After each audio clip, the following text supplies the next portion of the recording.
Oke, kita lanjutkan sesi pembelajaran kita. Pada sesi ini kita akan membahas tentang latihan kelima ya dari praktikum Excel, teman-teman.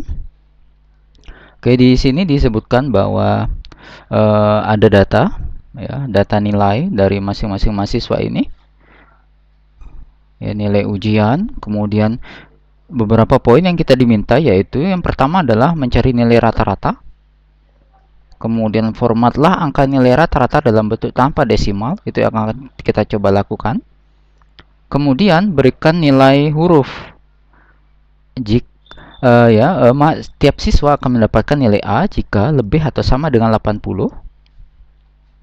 Kemudian B 65 sampai 79, C 56 sampai 64, D 46 sampai 55, dan E kurang dari 46. Kurang lebih ini adalah formula yang diberikan kita petunjuk untuk kita isikan nanti di kolom nilai huruf ini. Kemudian keterangan itu diberikan dua ya. Isilah keterangan dengan menggunakan fungsi logika if dan ketentuan lulus ya jika mendapatkan nilai A, B, dan C. Tidak lulus jika mendapatkan nilai D dan E. Kemudian kita diminta juga untuk mengurutkan data berdasarkan nama mahasiswa secara ascending, yaitu berarti kita urutkan nama mereka berdasarkan huruf dari A sampai dengan Z. Itu yang akan kita lakukan pada sesi ini ya, teman-teman. Oke, saya setelah memiliki format seperti ini, seperti halnya apa yang disajikan di modul ya, teman-teman, sehingga saya akan langsung mengisi. Oke, untuk nilai rata-rata yaitu 25% Word, 35% Excel, 40% Access. Ya, kita coba, teman-teman. Oke. 25% Word, 35% Excel, dan 40% Access. Untuk itu, formulanya cukup mudah. Sama dengan 25% kali Word, oke, tambah 35% kali nilai Excel, saya klik nilai Excel, tambah 40% kali Access atau nilai Access. Oke, kemudian tekan enter seperti ini. Saya coba lagi yang berikutnya. Ya, saya coba lagi yang berikutnya, teman-teman. Saya coba nilai untuk Mulyadi ya. 25% dari Word. Kali Word tambah 35% kalikan dengan Excel tambah 40% kalikan dengan Access seperti ini dan enter. Oke, kemudian saya akan kopikan formula ini ke bawah seperti ini. Di situ kita diminta untuk memformat angka nilai rata-rata dalam bentuk tanpa desimal. Oke, kita coba teman-teman ya. Tanpa angka desimal, blok. Perhatikan ini. Decrease dan increase ini untuk menambahi desimal ya, seperti ini. Untuk mengurangi kita pergunakan ini, decrease desimal. Tuh, 2 dan seterusnya. Kita bisa membuat juga ya nilai rata-rata ini berada di rataan tengah seperti ini.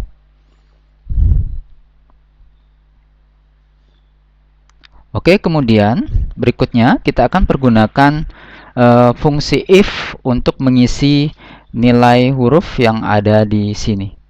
Ya, fungsi if. Sebelumnya saya akan perkenalkan kepada Anda fungsi if itu seperti apa. Oke. Di sini teman-teman, formula if ya itu terdiri atas 3 bagian. If buka kurung, bagian pertama logical test, yaitu uji logisnya. Kemudian value if true, jika tes logisnya ini terbukti, maka nilai yang benar itu berapa? Ya, berapa Anda akan berikan nilai? Kemudian jika ini tidak terbukti, lantas apa? Ya, yang pertama adalah logical test, yang kedua adalah nilai jika benar, kemudian nilai jika salah. Masing-masing bagian itu dibagi dengan ditandai dengan titik koma atau koma. Di saya ini tandanya adalah titik koma. Di Anda bisa jadi adalah koma. Ikuti stylenya. Apakah di situ diberikan koma ataukah titik koma, ya, seperti ini. Di saya titik koma. Oke, kemudian sekarang saya akan coba.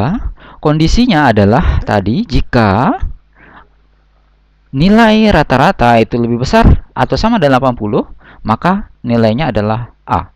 Saya akan terjemahkan ke dalam formula. Jika nilai rata-rata saya pilih ini lebih besar, ya, sama dengan 80, titik koma, ya. Pada saat saya menekan titik koma, maka value if true-nya nyala, ya, agak bold, ya. Jika nilai rata-rata F9 lebih besar atau sama dengan 80, maka nilainya apa? Pasti nilainya adalah A, ya. Untuk memberikan nilai, Anda tidak bisa langsung memberikan angka seperti ini, tidak bisa. Karena teks, ya, A ini adalah teks, maka untuk memberikan nilai teks itu Anda harus memberikan tanda petik 2 pertama, ya, kemudian A, dan diakhiri juga dengan tanda petik seperti ini. Oke, kemudian lantas value if false, ya, nilai jika salah atau nilai jika logical test ini tidak terbukti. Maka jika tidak terbukti, masih ada beberapa kemungkinan yang lain. Bisa jadi nilainya adalah B, bisa jadi nilainya adalah C, bisa jadi D, bisa jadi E, kan begitu. Sehingga kita pergunakan fungsi if lagi, ya, tambahan lagi if jika, pilih lagi nilai rata-rata, ya, jika F9 lebih besar atau sama dengan, kita lihat kriteria yang berikutnya. Ya, kriteria berikutnya B itu adalah 65 sampai dengan 79, dan kata lain 65 nilai mahasiswa tersebut atau nilai siswa tersebut, maka dia akan mendapatkan nilai B. Sehingga saya akan berikan seperti itu, ya, pergunakan nilai bawahnya, ya. Jika F9 lebih besar atau sama dengan 65, maka nilainya adalah B. Titik koma. Oke, perhatikan, tidak A, tidak B, maka masih ada beberapa kemungkinan yang lain. Bisa C, bisa D, bisa E. Oke, sehingga sekarang saya akan tambahkan lagi formulanya. If, jika nilai rata-rata lebih besar sama dengan, perhatikan, C-nya adalah 56 sampai dan 64. Batas bawahnya adalah 56. Sehingga saya akan pergunakan angka 56. Jika F9 lebih besar atau sama dengan 56, maka C seperti ini. Ya, secara kursor kita akan diarahkan ke bawah ini secara otomatis oleh Excel, teman-teman, ya. Mudah-mudahan tidak terlalu mengganggu. Ya, saya ulangi, jika F9 lebih besar sama dengan 56, maka C. Jika tidak, maka masih ada dua kemungkinan, yaitu D atau E. D, batas bawahnya adalah 46. Sehingga saya akan tambahkan if F9, if buka kurung F9 lebih besar sama dengan 46, ya, teman-teman. Oke, 46. Maka nilainya apa? Nilainya adalah D, ya. Kemudian jika tidak benar atau jika salah, maka tidak ada kemungkinan lain selain E. Maka untuk yang terakhir ini kita langsung saja menuliskan E. Ya, jika bukan A, bukan B, bukan C, bukan D, maka sudah pasti nilainya adalah E. Oke, kemudian kita berikan tutup kurung. Tutup kurung itu adalah sejumlah if-nya. Saya telah mempergunakan fungsi if 1, 2, 3, 4. Berarti ada 4 tutup kurung. 1, 2, 3, 4. Kalaupun Anda tidak ingin untuk menghitung ya, tidak ingin menghitung berapa fungsi if yang dipergunakan, Anda bisa tekan langsung enter, kemudian abaikan ya notifikasi yang muncul ini dengan yes, seperti ini. Oke. Saya minta Anda untuk mengulangi lagi di baris Mulyadi apa yang kita baru saja lakukan. Oke. Setelah Anda betul-betul yakin bahwa Anda bisa, maka Anda bisa mengkopinya seperti ini. Oke, kemudian untuk keterangan, teman-teman, ya, keterangan di sini. Untuk keterangan, saya akan berpedoman pada apa yang ditentukan di modul, ya, bahwa jika A, B, dan C maka dinyatakan lulus. Ya, jika huruf D dan E maka dinyatakan tidak lulus.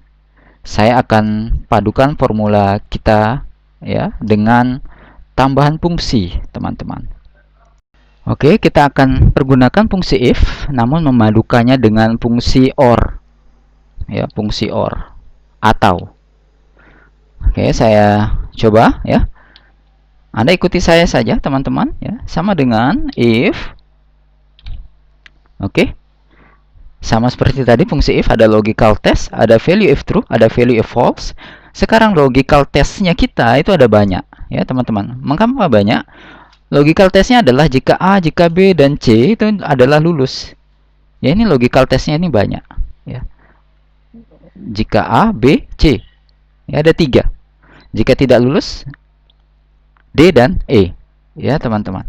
Sehingga saya akan pergunakan atau. Or, ya.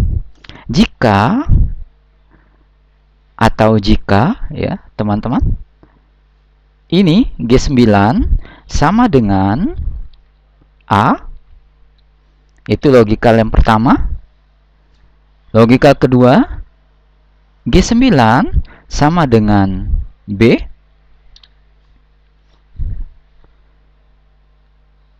Logikal yang ketiga sama dengan C. Ya, seperti ini. Tutup kurung. Oke. Jika atau jika ya teman-teman, jika A atau B atau C, kan begitu, itu dibahasakan rumus ini seperti itu. Jika A atau B atau C, maka apa? Lulus ya, seperti ini. Jika selain dari ini maka benar ya, tidak lulus, seperti itu. Sudah, dan enter. Maaf, oke. Kesalahan saya tadi adalah di sini. Ya, perhatikan. Tadi saya saat menulis tidak lulus, kesalahan saya adalah langsung berikan tanda tutup kurung, padahal harus tanda petik 2, tapi sudah dikoreksi langsung oleh Excel-nya seperti itu. Oke. Setelah itu coba lagi untuk Mulyadi secara manual, coba lagi untuk Ruslih. Jika Anda telah merasa yakin benar bisa, ya, Anda bisa mengkopinya seperti ini. Dan ternyata lulus semua. Oke, sekarang teman-teman, kemudian permintaan berikutnya adalah kita diminta untuk mengurutkan data berdasarkan nama mahasiswa secara ascending. Mudah, ini kita lakukan. Caranya bagaimana? Blok saja ini ya, yang akan kita urutkan semuanya ya, mulai dari nama mahasiswa dan seterusnya. Setelah itu apa? Sort A to Z seperti ini. Klik saja. Oke, sudah terurut. Dengan demikian saya akhiri sesi kita kali ini, teman-teman. Nanti kita lanjutkan di sesi berikutnya ya. Sampai jumpa.